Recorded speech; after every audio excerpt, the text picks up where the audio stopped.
Батыс Қытай, Батыс Еуропа халықаралық көлік дәлізі бойындағы Шайсаң шекара бекетінде жасалып жатқан жол жөндеу жұмыстары аяқталды.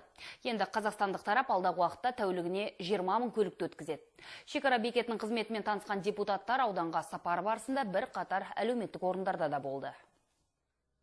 Жайсаң шекара бекеті Еуропа мен Азияны байланыстырған қақпа. Қазір мұнда жолды кеңейту, жөндеу жұмыстары жоспар бойынша жүргізіліп, жол пайдалануға берілді.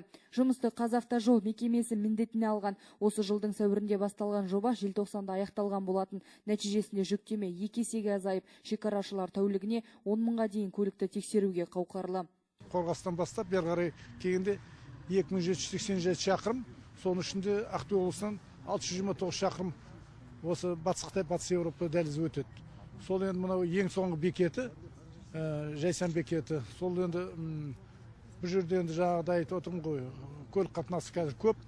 Қазірдің өзінде тәулік бойынша 5 мыңнан 10 мыңға дейін машина өтіп жатыр. Қазірдің өзінде. Ал келешекте 20 мың машинаға дейін өткіземіз деп отырмыз.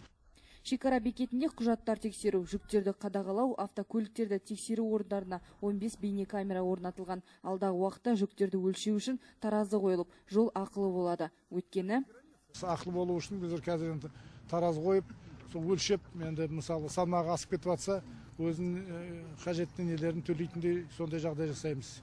Келешекте осы жолдардың көбісі біздерге ақылы болады, өз-өзін қамтамасыз ету керек. Оның бірінші жаңа сондай жобаларымыз бар. Астана Боровойда 230 шақырым, сол ақылы жол. Сол кішкентай үзіктің өзі ойдай өздеріне пайда көрсетіп отыр. Бұндағы бір мәселе 4 жолақты болып кеңейтілген Қазақстан тарапына тиесілі жол Ресей шекарасына өткенде 2 жолақты болып тарылады.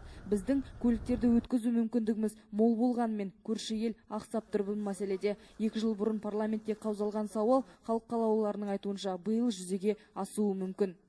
Мәселені осыдан 2 жыл бұрын депутат Шигельский Глеб Анатольевич бұл депутаттық сайлау арқылы көтерілген.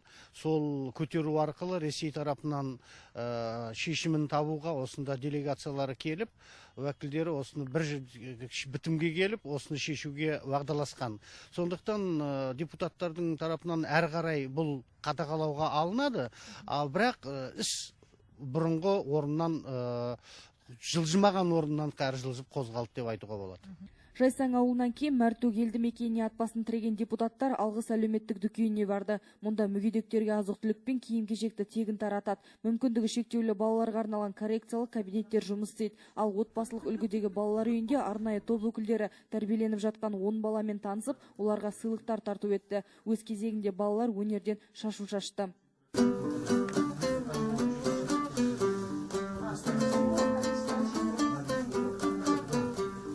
Содан соң депутаттар Қазавтожолға қарасты мекеменің техникаларын көрді. Боранды күндері жолда қалып қойған көліктермен жолаушыларға қызмет көрсететін арнайы орындармен де танысты.